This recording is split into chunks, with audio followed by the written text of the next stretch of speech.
Hello and welcome to Creative Futures. My name is Graham Park and I am joined by soul singer, entertainer, Natasha Watts. A little round of applause for Natasha Watts, please. Natasha's agreed to join us today to talk about her career and what she's up to at the moment. Now, Natasha, you're a soul singer, Yes. I think that's fair to say. Yes. How did you become a soul singer? It's a very interesting story. You are from London? No. You're from where? I'm from Hampshire. From Hampshire, okay. You're from down south somewhere, right? We're not all the same, you know, Graham. No, and you went to America when you were 16. Oh, somebody's done their homework. That is a strange start to your career. How did what that... happened, this is the absolute truth story. I trained from the age of 7 to be in musical theatre. That's all I ever wanted to do. I was going to be in Miss Saigon, Cats, the lot. I got to 16 and I went to my first audition, super excited. Oh my God, the world is my oyster. I didn't even get to open my mouth because, as you know, I'm 5'1". Okay. So I walked in and all the other singers are 5'6", 5'7", and they wasn't interested. No chorus, no nothing. They didn't even hear me. Just because of your height? Because I was 5'1", and I did stick out like a sore thumb, you know. Like. And that's what you wanted to be? You wanted to, I wanted to be in musical theatre. At what age did you decide that? Oh, 6, 7. Singing in the bathroom? I knew every single musical song under the sun. Oh, really? I did, yeah. Show songs? I still do. Yeah? Yeah. And so... I'm a secret lovey. So how did that feel to go along, you know, ready to sing and show them what you can do, to be just basically turned down? Devastated, because it's ultimately what had propelled me through my teenage years, which were turbulent. I was like, it's okay, because I'm going to be a singer, I'm going to be a dancer, I'm going to make it on Broadway and at West End, and yeah, I was crushed actually. So I got a job making sandwiches. But you must have been confident to go up for the audition, because if that's what you wanted to do. Of course. So how were you really crushed? Crushed, devastated. So how did you deal with that? Got a job of making sandwiches for a minute, and then met a few people. Was like, okay, well, I'll be a singer, because I knew I could sing, but I hadn't really sung, you know, like normal music. It'd all been musicals. So I went in the studio with a couple of people. It wasn't that great. Met these two guys called Rob and, I'm digging in the archives now. I remember one of them, Rob, because he just recently came to a show and freaked me out, but that's a whole nother story. So anyway, Rob had a friend who was working with Rome Lowry, who is the original member of Maze, Frankie Beverly and Maze. And Maze, for those who don't know, Maze were a great soul/funk band. Huge band, yeah, in the 80s, yeah. Twilight. Yeah, absolutely classic phenomenal. Song, yeah. I didn't know who they were, but that's another story. So I went along and I was like, yeah, hi, blah, blah, blah. And he's like, oh, great, we're going to take you to America. You were 16? I was 16. We're going to work on stuff. I was like, oh, sure. And kind of that's how it started. So I was closer to 17 by the time this all happened. And I'd had a little stint on a holiday park and that kind of thing. And I ended up, my mum's like, look, okay, you can go. So I went, and I was in the company of Frankie Beverly, Gladys Knight, Patti LaBelle, Millie Jackson. Didn't know who any of these people were. Wow, that's probably good you didn't know. No, you know. Because you might have been a bit overwhelmed if you'd known. Yeah, I think at that age, though, I think you all think you're invincible. You know, when you're young, you think you can take on the world, and you know, everything. But if you'd known who Gladys Knight is now, I know, right? Possibly one of the greatest soul singers ever. I know. If you'd known who she was, wouldn't you have been a little bit? I would have been completely, but as it was, I didn't. So I went into her dressing room with no preconceived notion. Like, hi, I sat down like it was my aunt, you know, and we chatted like we'd known each other for years. And I still remember what she said to me then. So, which was what? Whatever you want in life, work hard for it and go for it. It's that simple. You will not get anything if you don't work. Well, that's interesting, because looking at your website and your schedule and what you do, Yes. you seem to have taken that on board, because Yeah, I did. you, unlike a lot of singers I know and a lot of creative people I know, rather than just concentrate on singing, you tend to do pretty much everything that's based on your career. Yeah. Is that a direct result of people like Gladys Knight telling you to work hard? Yes, it's a direct result of continually being told, no, you can't do it, or you're not the right fit, you're not the right height. You're not tall enough. You're not you the can't right, do anything you're about not tall that. enough, you're not good enough. Heels? Yeah, not no, today. okay. But ordinarily I have 7-inch heels Oh, on. okay. Yeah. Just it comes from that innate inside me. I've always been told that. So basically, I'm now so driven. Maybe it's a control freak. I don't know.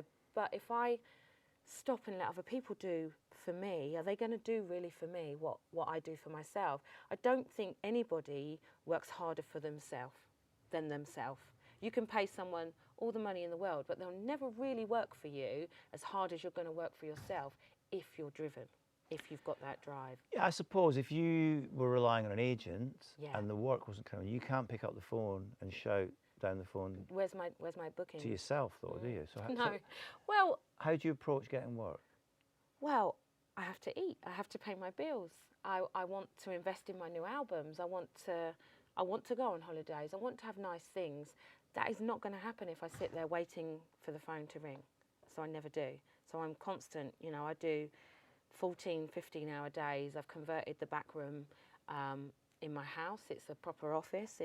I say proper office like I'm a big girl, but it's, you know, it's very organised. I have to be very organised. I have wall planners. I have schedules. I have a whiteboard where, you know, I'm constantly ringing back people, because you can contact people. They won't come back to you the first time. You must know this yourself. No, but okay, so this is how you do it. But let's just go back a little bit to you're 16. You're in America. Yeah. Surely you, before we come back to your kind of how you operate now, you must have been completely out of your comfort zone, or not. Or how did you feel? I don't think so. No? I think I've always had pretty big dreams and aspirations. All right, so you start singing with all these great people and learning stuff. They must have inspired you. Surely you thought, right, I need an agent and I need to get a manager and stuff, yeah? Let's go back to that point. When I actually came back, because there's something quite fundamental that happened. When I was in the States and I was inspired and I was this close to signing to Columbia, New York under Michael Molden. Wow. I was, you know, the limousines, the meeting of, you know, and not name dropping, but the who's who of the R&B world. And I was there in the fold, in the thick of it. I was pregnant.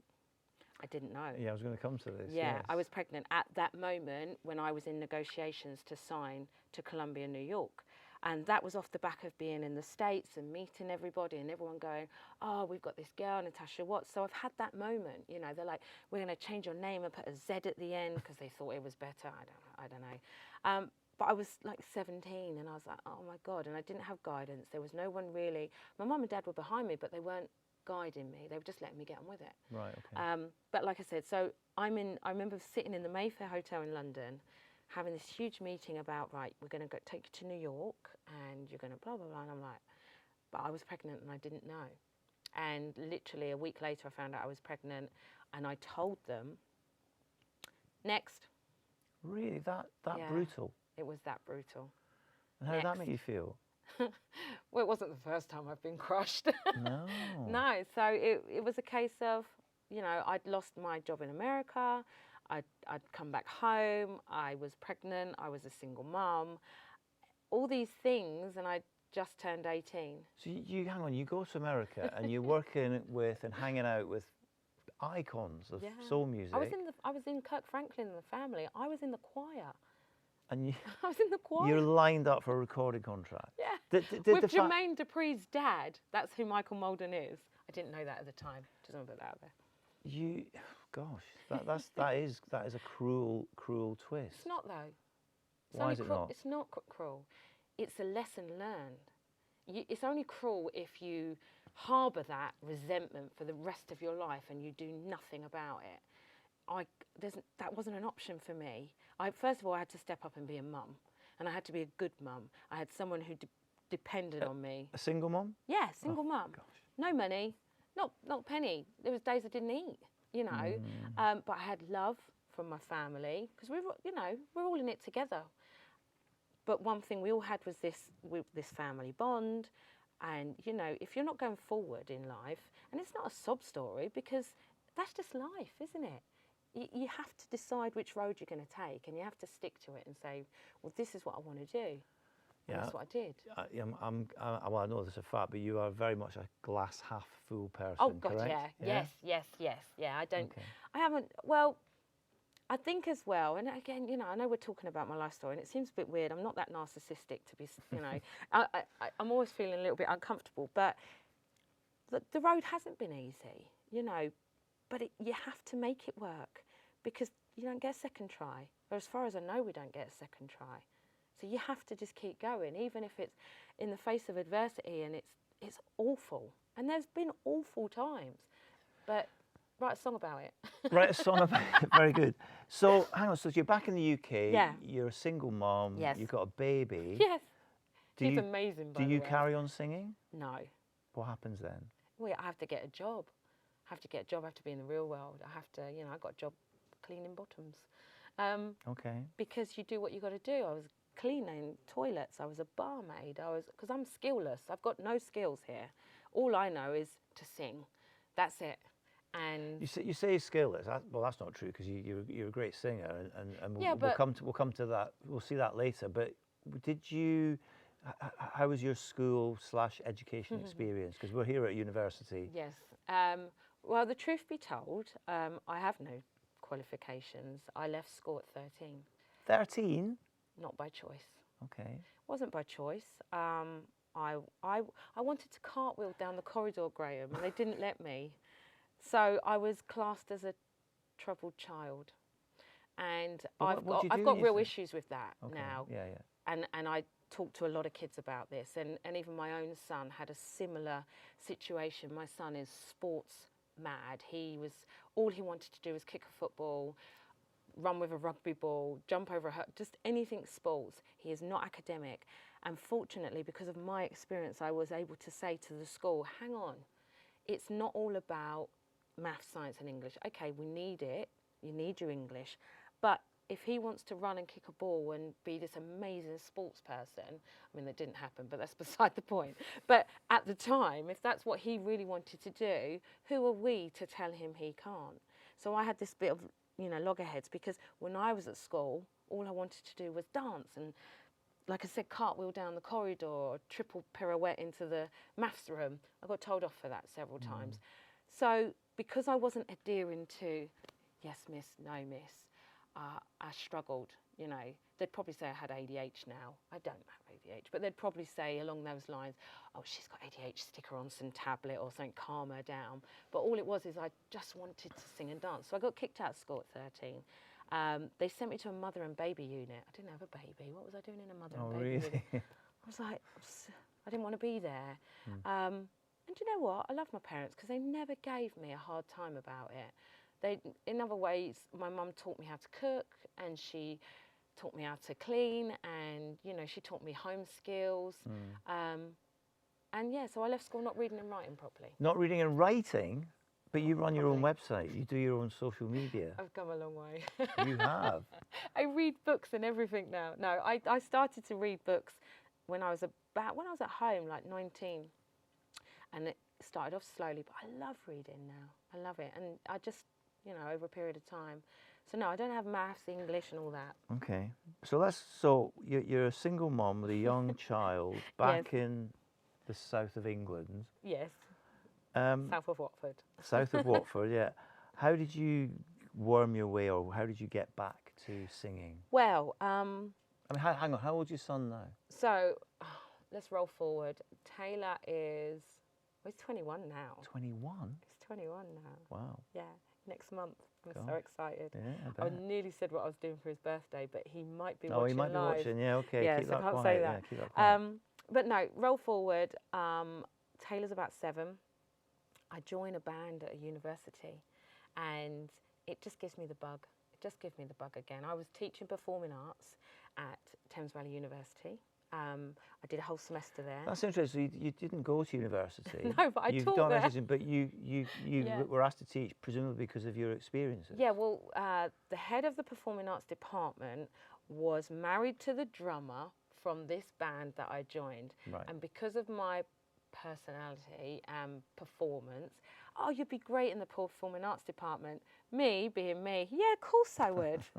So £25 an hour, yeah, of course I can. I can do anything for £25 an hour. So I started at TVU, blagged my way in. I'm not going to lie. Thames Valley University. Yeah, Thames Valley University. They'll probably kill me now if they're watching this. No. But I still talk to the students. They're great kids.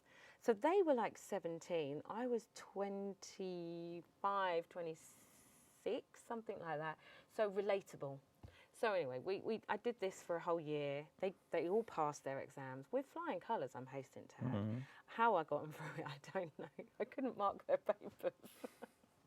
Wow. But we did it and got through, and that led to me being in this band called Soul, Sounds of the Underground Live. Sounds of it. Oh yeah. So Yeah, and there's still some footage on YouTube from 2004, which is great because I look horrific. So but it's still out there.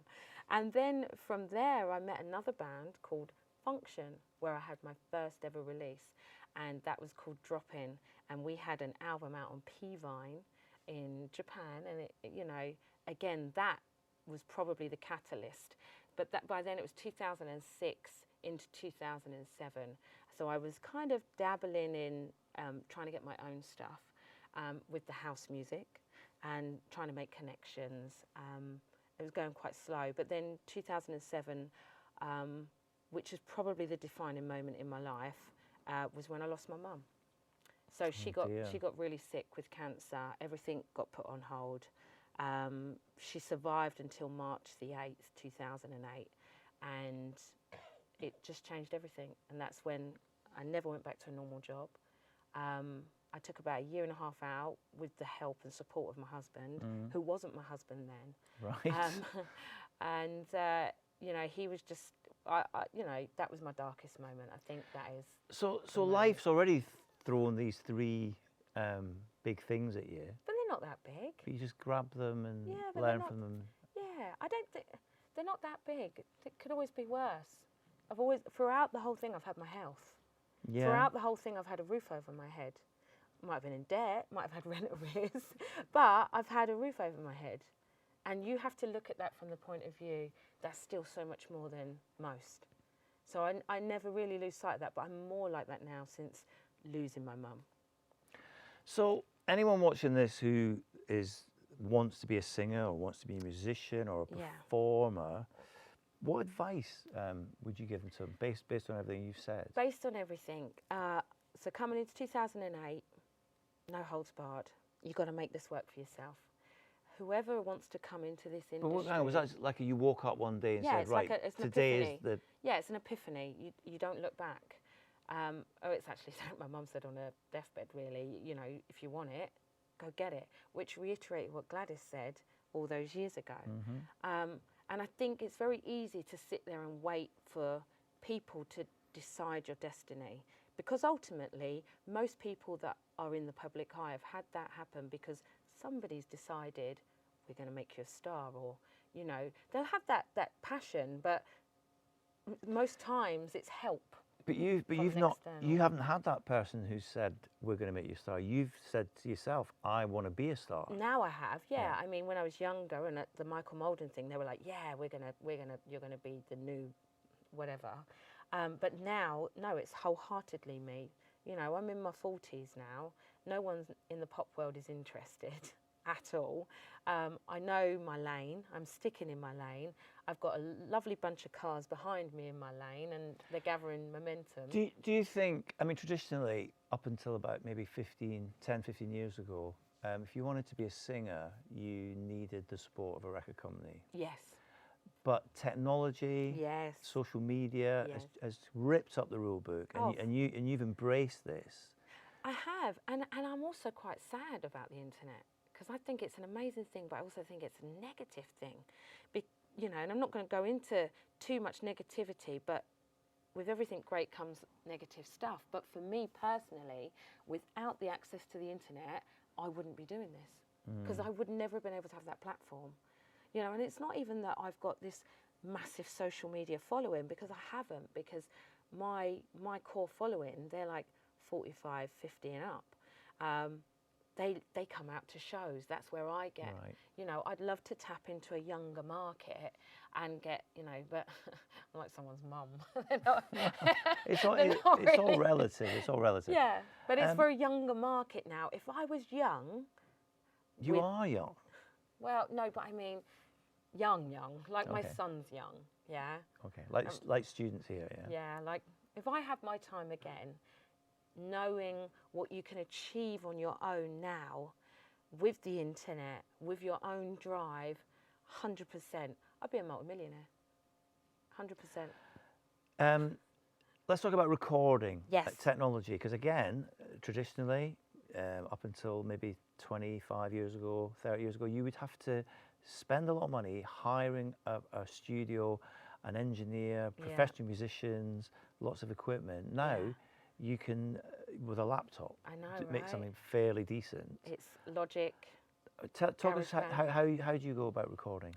Well, I actually am not a musician, and I'm very honest about that. I wish I could play instruments. So I have to work with producers and people that are far more talented than me. I can write a song all day long, and every song I sing I've written, but I cannot produce the music. So melodies. Yeah, I can do choruses. I do the melodies, I do the top line, but ultimately somebody has to send me the music to write to. So I create relationships with people. So all of my publishing is on a 50-50 basis. So I would do the lyrics, they would do the music. And I've had producers from Japan, America, Italy. So do you do a lot of work remotely? So you can be on the other side of the world. Someone sends you stuff. Yeah, and I'll you just send go it in and back? record it. I've got friends who've got studios, and they give it to me at m.wright. Go in, record all the stems down, send them to the producer.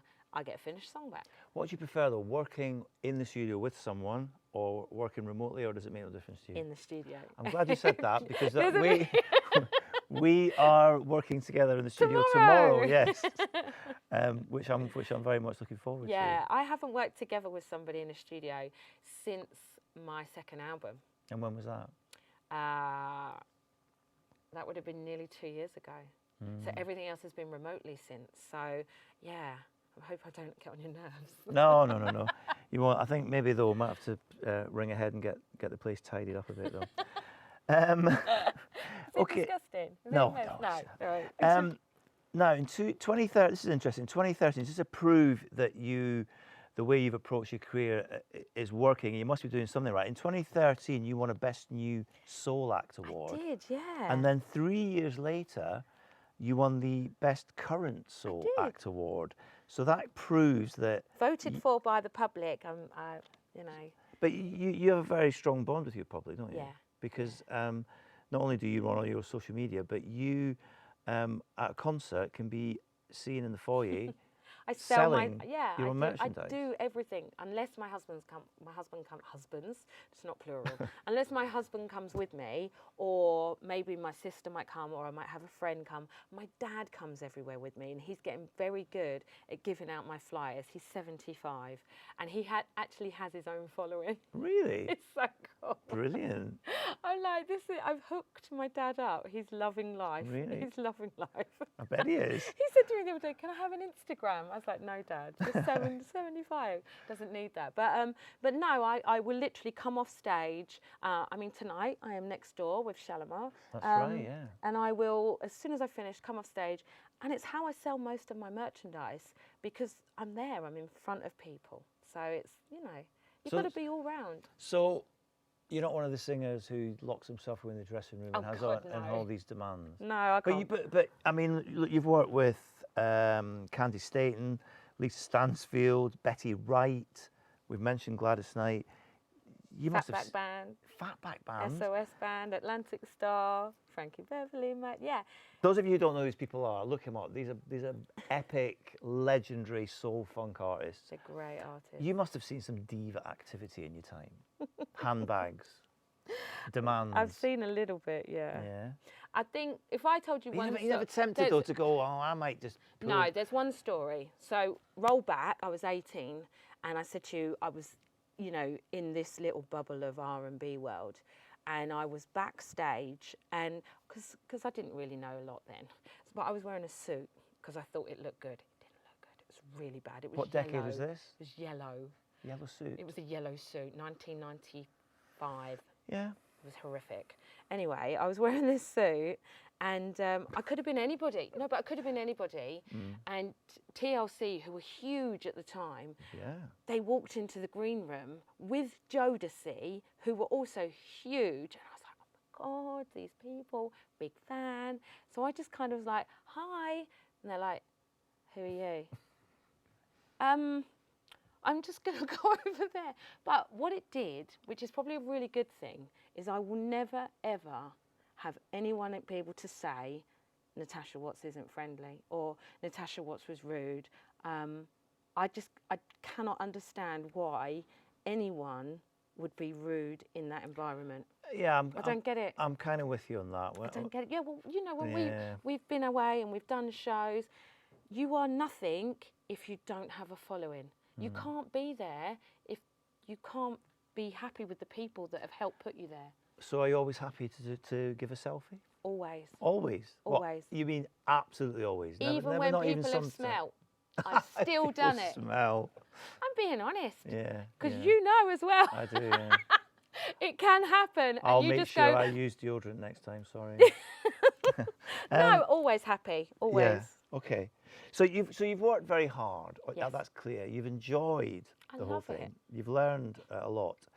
Let me ask you. Can I just say, yeah. sorry, you can't even say enjoyed. I'm doing something I've dreamed of my whole Okay, life. and you're making a living out of it. Yeah. Okay. It's amazing. Okay, so all this hard work Yeah. to get where you are, and presumably you want to carry on for quite a long time. Gladys Knight's 73. She's 73, and boy, can she sing. Yeah, well, that's an inspiration to all of amazing. us. What's your view? Let me ask you this: people like you who have taken the traditional, work hard, learn from your mistakes, embrace technology, push yourself forward, collaborate with people. What's your view of a show like, for example, The X Factor? Right. And be honest here, because you know there is a generation who think that to become successful and famous, Yeah. you just need to queue for a few hours in the rain, and Well, I think their ethos has Audition. changed somewhat. They're making them work a lot harder. If I'm really honest, I've actually watched some of the new format. I quite like it. They're allowed to sing their original songs, which is quite nice. So they're bringing through real artists. Confession, I did do it. you did X Factor. I did do X Factor Oh, this about is news to me. 10 years ago. 20. All right. How far did you get? I didn't. You didn't. Well, that proves.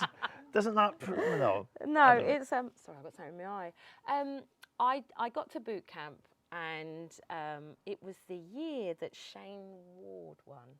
Okay. Yeah, and I remember, and Chico was on it, and actually Chico was Look how well they've done. Sorry. Chico was in in our group, as it were, and they, you know, they were an all right bunch of people. I'm never going to hate on anyone that does that. No. You know what? If it works for you, if you're young, great, do it. It isn't instant. However, just look how many people have done nothing from the show. That's key to me. You know, because you can have, yes, you've got your success stories, but think how many people have not done anything and are still not doing anything off the back of that.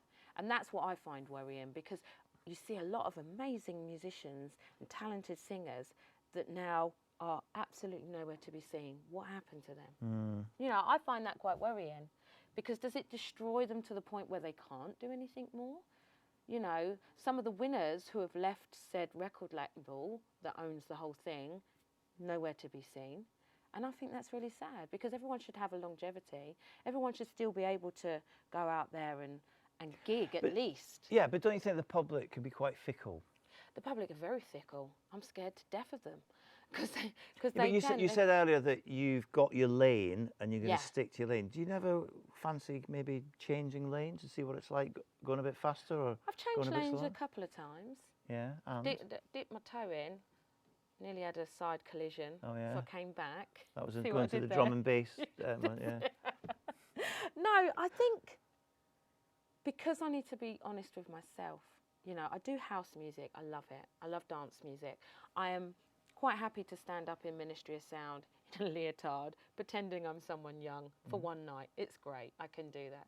But my core following, I think they'd be really disappointed. Like Gladys has never come off of her lane, has she? Yeah, that's true. And it's worked for her. And and I use Gladys as an example because I am in awe of that woman.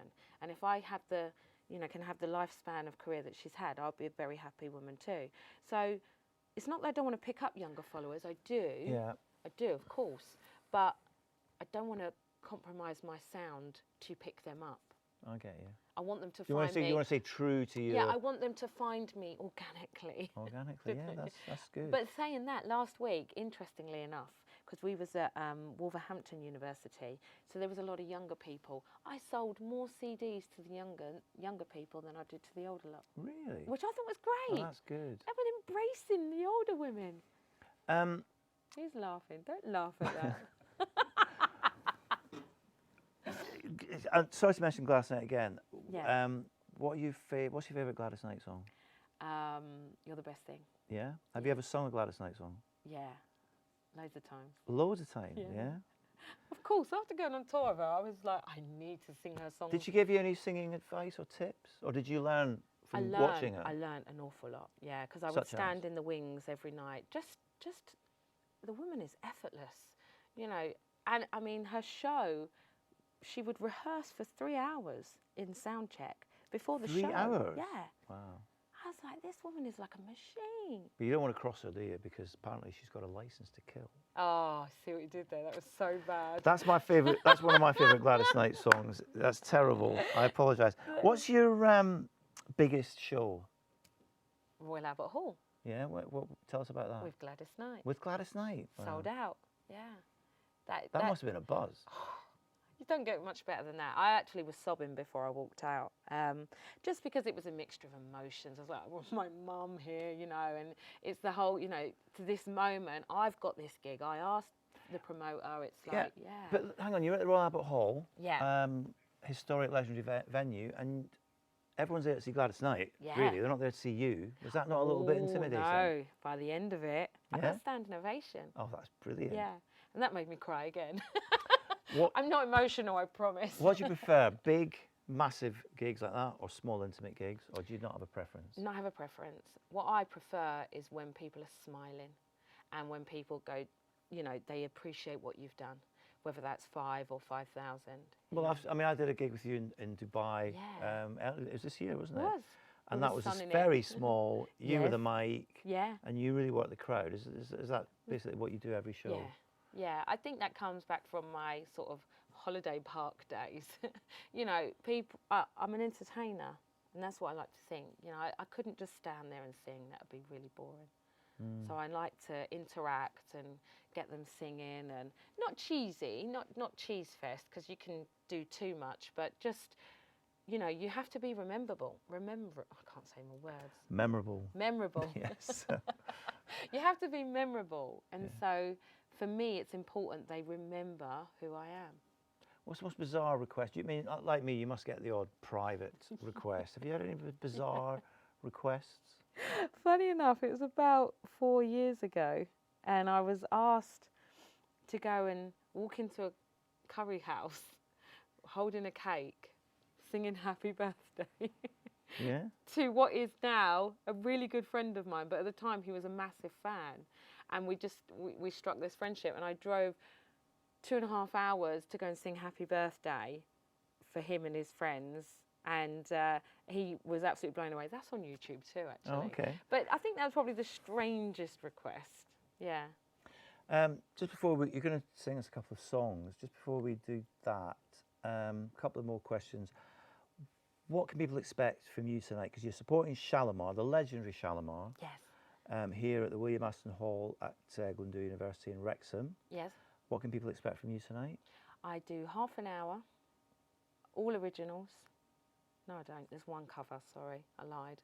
And it's my job to get the crowd going. I love it. I love it. I really do. And I think I get them suitably going enough ready for Shalimar. And our audience here are made up of students from our foundation and degree courses. They're students who want to do music tech, sound tech, journalism, television, radio, and a whole host of creative media subjects and areas. What advice would you give to them? Key. You are your destiny. Don't let anyone tell you you can't do it. I've had no's my whole life, and it's quite fulfilling when you can turn around and, you know, stick your tongue out because you've actually achieved it. So, but what people don't realise is it's so much hard work. It's going to be tiring. There's no money at times. You know, you think, oh, and it's just at that darkest moment when you think, oh, I'm going to give up, that the light comes. And you may have experienced that yourself. It's, you know, it is so true. But if you genuinely believe in what you're doing, you will do it. But you have to believe it. Yeah. Yeah, and put the work in as well. Well, yeah, that's Do you want to come and do tutorials with me in future? That's very inspiring. Do you know how far it is to drive? Yes, I know, I know. Anyway, listen, you're going to give us a couple of songs now, but in the meantime, everybody, Miss Natasha Watts. So let's, what's the first song you're going to do? Oh, well, this song actually I wrote about my son. Oh, really? Yeah. Okay. So I don't know if he's watching, but basically he got dumped. So I wrote a little song. Young love. Well, I just, you know, I was in Germany, he was in England. He was devastated. And I took that and I put it into a song about loving who you are and don't let somebody else's words affect your life, because I think that's really important. And what's the song called? Love Who You Are. Love Who You Are, Miss Natasha Watts. I think we're going to dim the light for you as well.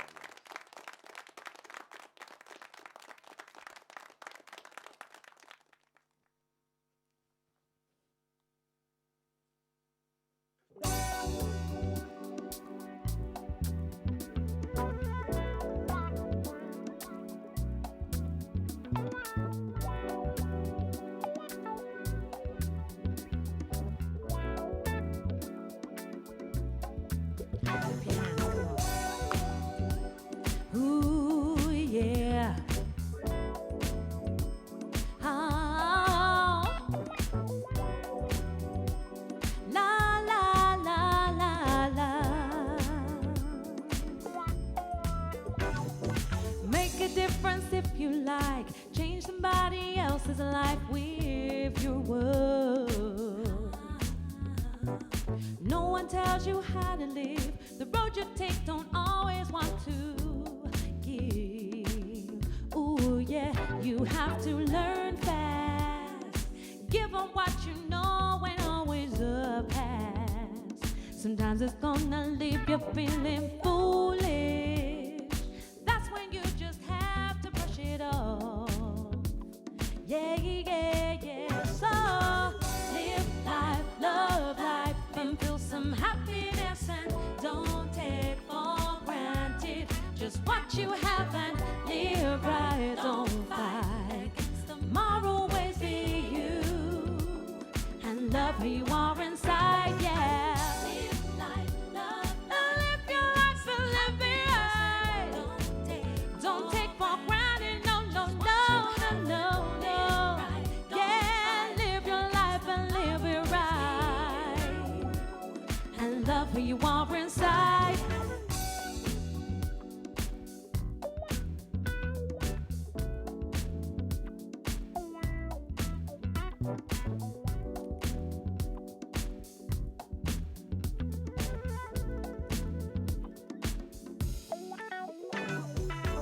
There can be troubles at times. Life is cruel, but I don't have to tell you how lucky we are to be living. That's the proof. Yeah, yeah. I do not understand why you'll be down, surrounded by love from all around. I cannot understand the pain you have, but I know that it's real, and I need you to pull through. Yeah, yeah. Oh, live your life and live it right. Don't take for granted, no, no, no, no, no, no. Yeah, live your life and live it right, and love who you are inside. Watching the winds of change come and go today. Staying in your lane, travel on a different day. Hey, oh, oh, oh, yeah, yeah,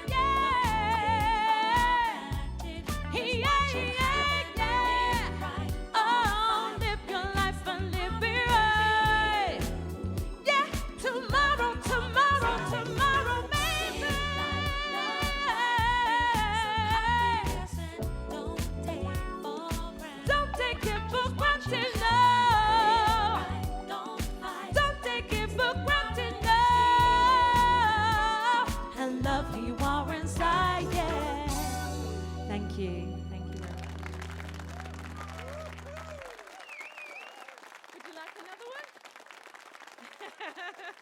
You know, I've still got something in my eye.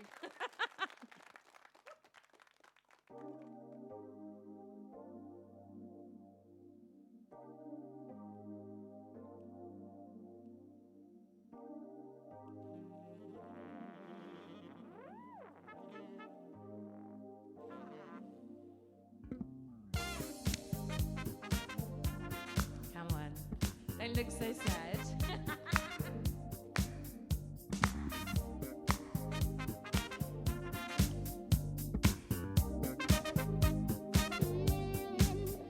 On my own, steady gon' get on with it. Got my home, a place to put my heart with it. Without a doubt, I will make room just for you. My door is open. My door is open. Yeah, baby. Yeah, all my goodies. Playtime for you and me. Yeah. Mine to remember. Really tender love. Yeah, yeah, yeah. My door is open. My door is open. Ooh, real rivers rings the right way off of my chime. My high pleasure, every move you smoothly time. Yeah, yeah. What I have closed down, you have unlocked with your gift. My door is open. My door is open. Yeah, baby. Yeah, all my goodies. Share all mine. Playtime when you need. Mine to remember. Really tender love. Oh. My door is open. My door is open. All right, you can clap again. Are you ready? Clap. Never need to knock up on my door. For It's you. open. Never need to knock up on my door. For It's you. open. Never need to knock up on my door. For It's you. open. Never need to knock up on my door.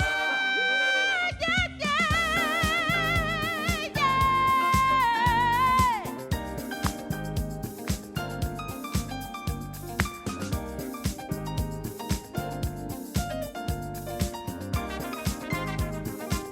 Hey, yeah, yeah.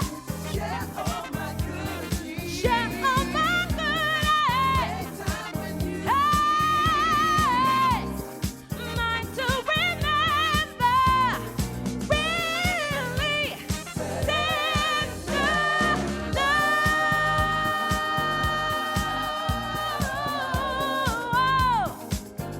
My door, my door, my door, my door is open. my door. Yeah, yeah, yeah. My door, my door, my door. Oh, oh. My door. Thank you very much, ladies and gentlemen. Never need to knock up on my door.